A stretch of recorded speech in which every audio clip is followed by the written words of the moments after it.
And we have started streaming. Hello, Internet. It's Smitty. All of it. All, yeah, all, I think I got 300 followers now, 350, something like that. Anyway, yeah, well, yeah, I'm Internet famous. YouTube. Oh, wow. I'm going to, oh, well, Smitty Halibut, yeah. Well, there's only one. They broke the mold after they made me. Holy crap, really? What? Well, since this is going to become one of my videos, apparently. Hey, everybody, it's Smitty. KR6ZY. I don't normally identify myself when I'm doing these streams as a ham radio operator because very few of my things have to do with ham radio. But tonight, we are going to be interviewed by, well, listen to me sounding all royal and stuff. I'm going to be interviewed by Jeremy, KF7IJZ. Nope, the other way, that way. There we go. There he is. That's Jeremy, KF7IJZ from the Ham Radio 360 Workbench podcast.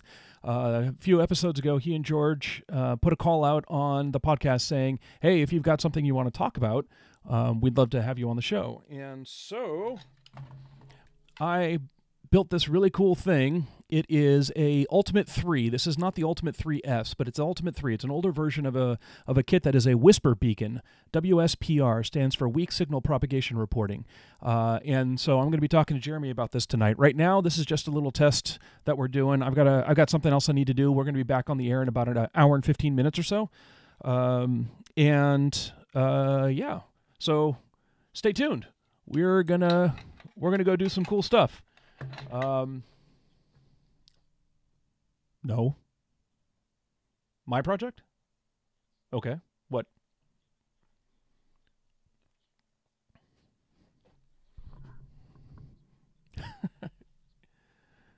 No, I'm Big Whisper. Okay. Well, this one I've unfortunately got it separated here, but there's a power switch here, and then that one is the more power switch. It chooses between the 5-volt regulated power source for the output amplifier on the U3 or the just straight up raw input voltage, which is in my case, because I'm floating a Biono lithium iron phosphate batteries, the ones you are so well known with, runs at about 14.4 volts. Most of the time I keep it at low power at about 180 milliamps. Well, it only comes with one, and yes, I added 3 more, so there are 4 in parallel. No, I don't think all that does is it lowers your output impedance. It doesn't actually, I don't think it actually gives you more drive. I'll be honest with you, I haven't measured it. God,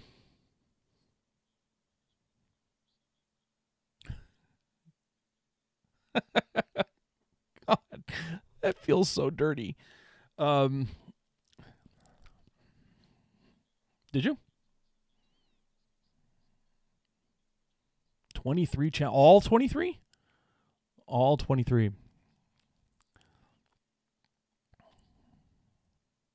So I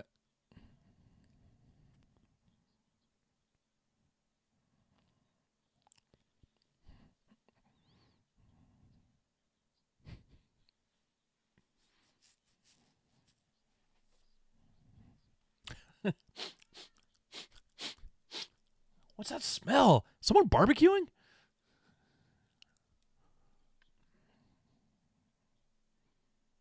About 10, yeah.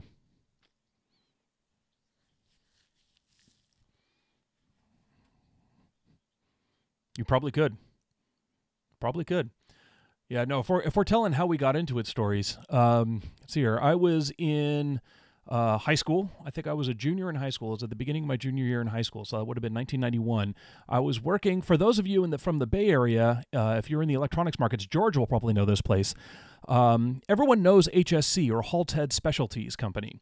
There was another company called Haltech, from which Halted was spawned. I think they were brothers or something like that. I don't remember exactly the history of it, but Hall Tech in Mountain View, right near the corner of Shoreline Boulevard and 101.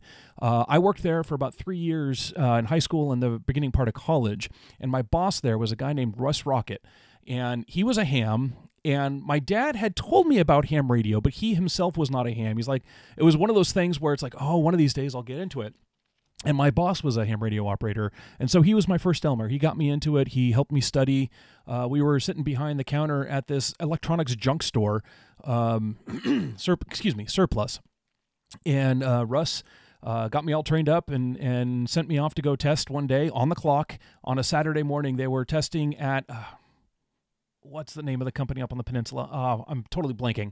But a company that had been running ham tests on Saturdays for decades.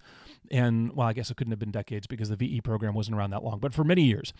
And so I went up there and I passed my test, and he gave me my first radio, which was an IC2AT, a 1975 ICOM handheld that is as old as I am, and was the first PLL synthesized HT available on the market.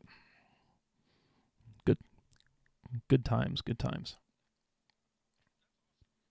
trying to think of whether I've got that HT still. I don't think I do. Anyway.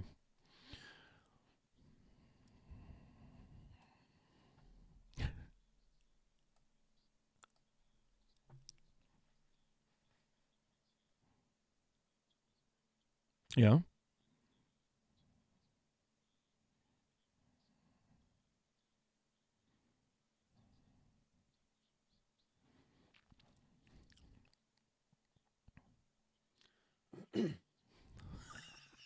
The CSCE.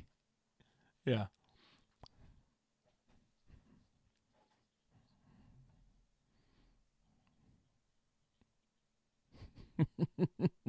Oh, crap. Yeah, I should probably get that.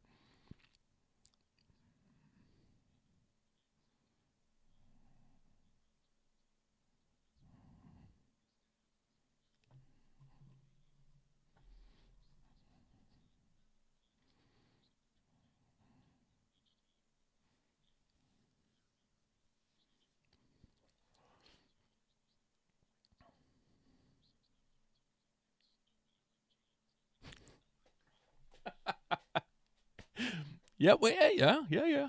No accounting for taste.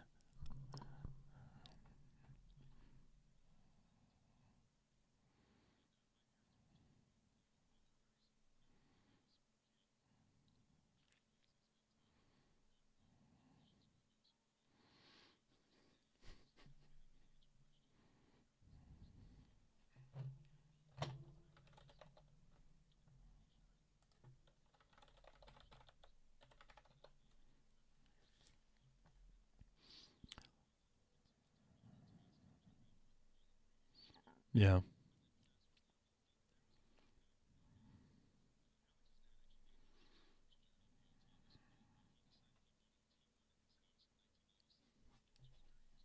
Mm-hmm.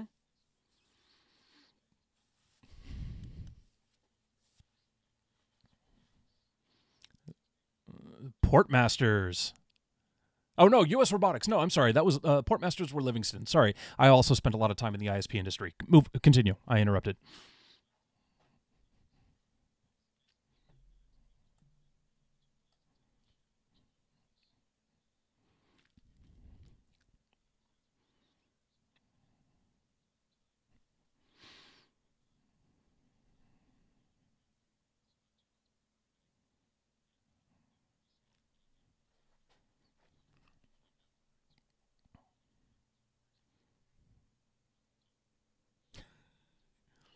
Mm-hmm.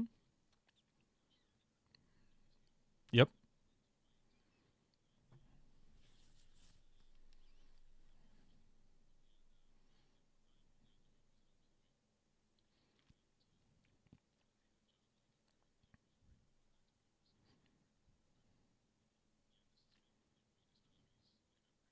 Yeah.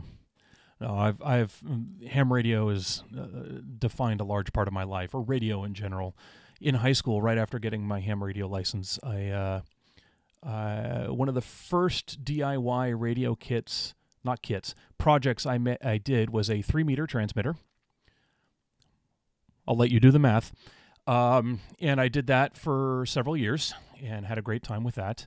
It was very amateur, not very Part 97, and did that through high school and college. And let's see here. In college, I also joined the Cal Poly Amateur Radio Club, the W6BHZ Club. Kenneth Finnegan, from a couple of episodes ago, I was interviewed by Kale, was also from BHZ. He was after my time, but he was there. Do you know more? Yeah, Marcel Stieber.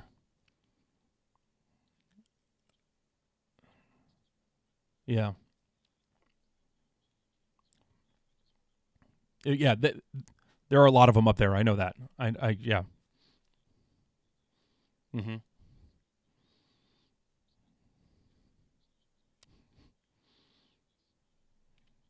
Of BHZ, yeah.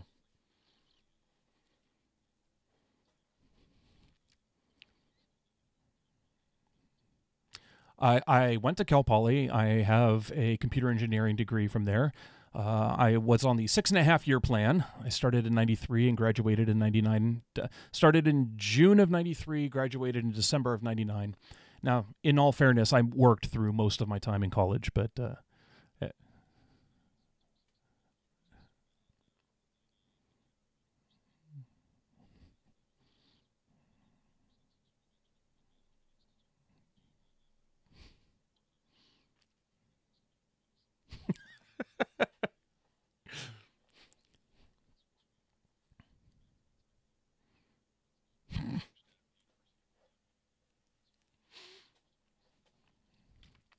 mm-hmm.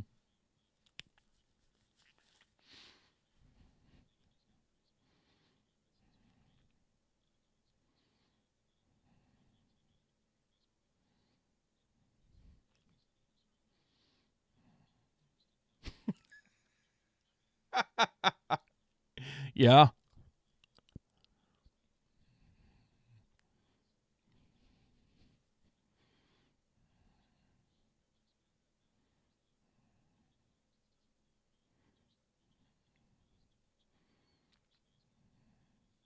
Yeah, learning how to learn is what I say you learn at university.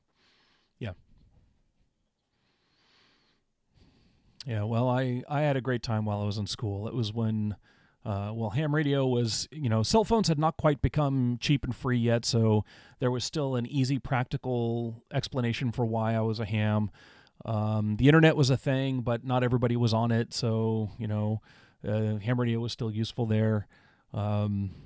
Yeah, I had a great time with ham and other amateur-ish radio things, and all of it. I met my wife there. We managed to not have to leave the area. I work for a major tech company. Not that I'm trying to keep them nameless, but I'm not here representing them, and they don't like it when I go public and talk about them. But not here in San Luis Obispo. We are about 3 hours south of the Bay Area. In San Luis Obispo, it actually does narrow it down.